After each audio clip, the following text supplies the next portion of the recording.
नागादिराज मध्य हिमालय में स्थित उत्तराखंड देश में अपनी सांझी विरासत और संस्कृति की दृष्टि से एक अनुपम और अलौकिक सौंदर्य का परिचायक है।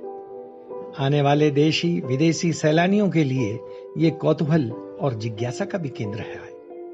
देश की राष्ट्रीय एकता और अखंडता के दर्शन यहाँ के तीर्थों में और उनकी परंपराओं में सहजता से देखे जा सकते हैं। भाषा, संस्कृति, बोली, पहनावा, तीज त्योहार और खान पान की अनेक विविधताओं के बाद भी उत्तराखंड सामाजिक एवं सौहार्द की एक अनूठी मिसाल देश के सामने प्रस्तुत करता है।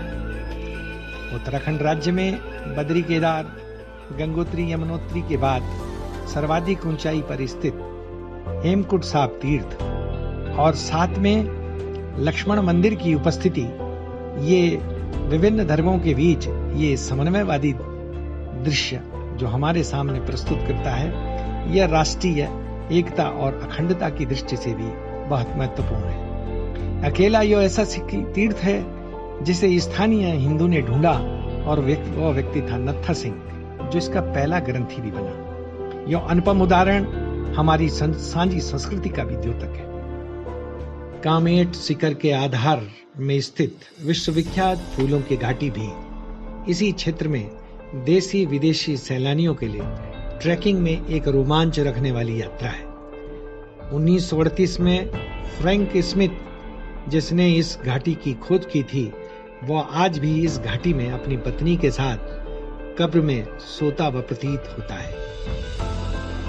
यूनेस्को द्वारा विश्व धरोहर के रूप में विख्यात इस घाटी में अगस्त से सितंबर तक देशी विदेशी सैलानियों का जमावड़ा रहता है और अनुमत रूप से हिंदू, ईसाई, मुस्लिम, जैन, सिख और तीर्थ, इन सभी धर्म के मतावलंबियों द्वारा इस हिमालय क्षेत्र में जो आवागमन की परंपरा रही है, फूलों की घाटी में उसकी खुशबू सदियों वर्ष बीतने के बाद भी आज हमें महकती भी दिखाई देती है।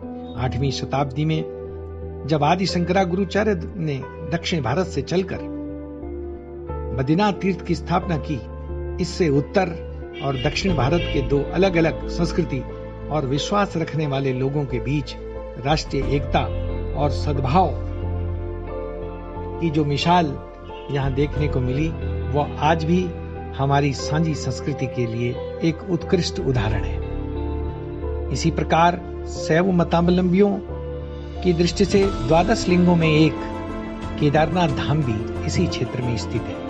इसके मुख्य पुजारी लिंगायत समुदाय जो कर्नाटक राज्य से आते हैं।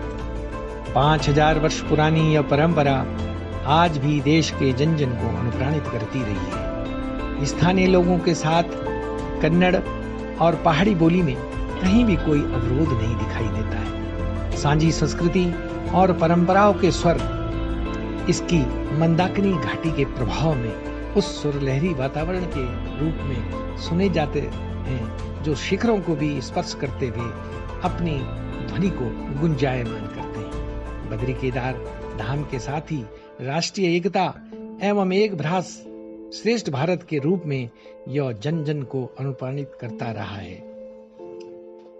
इसी प्रकार उत्तराखंड में गंगा के मायके के रूप में विख्यात गंगोत्री यमुनोत्री तीर्थ से बहती जलधारा जिस तरह सदियों से असंख्य लोगों को अपने जल से जीवंत करती दिखाई देती है, ठीक उसी तरह यह गंगा यमुना का मैदानी क्षेत्र को भी अपने जल से इस देश और समाज को बिना किसी भेदभाव किए बिना जो उर्वरता ये पैदा करती है, यह भाव ही सच्चे अर्थों में देश के समक्ष एक और विविधता में एकता का दर्शन कराता है, वहीं दूसरी ओर एकता और समरसता का भी भाव प्रदर्शित करता है।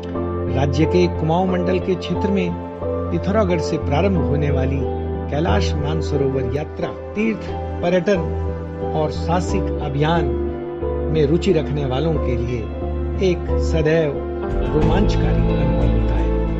इतना ही नहीं, अल्मोड़ा, नैनीताल, रानीखेत, पिथौरागढ़, पौड़ी, लैंसडाउन आदि अनेक ऐसे स्थल हैं जहां पर सैलानी आसानी से पहुंचकर यहाँ के लोक रंगों के साथ साथ एक बहुभाषाई लोगों के बीच भी अपने को हर्ष से विभोर कर सकते हैं। इसी क्षेत्र में देहरादून में प्रसिद्ध भारतीय वन प्रशासनिक अकादमी संस्थान, साथ में मसूरी लाल बहादुर शास्त्री अकादमी, जहां से युवाओं को प्रशासनिक अकादमी के लिए तैयार करके उन्हें इस तरह से ढाला जाता है कि ताकि वो इस देश की प्रशासनिक व्यवस्था को समझ सकें और इस देश के नव निर्माण में अपने को लगा सकें। मैं समझता हूं कि एक भारत श्रेष्ठ भारत की यह कल्पना साकार करते हुए हमारे उत्तराखंड का जनजीवन इस देश की साझी संस्कृति को भी आगे बढ़ाने के लिए कार्य कर रहा है। आइए चलें उत्तराखंड और देखें इसके रंगों के विविध रूप और राष्ट्रीय एकता और सद्भाव की इस परंपरा के उदाहरण अपने को भी निरंतर प्रभावित करते हैं।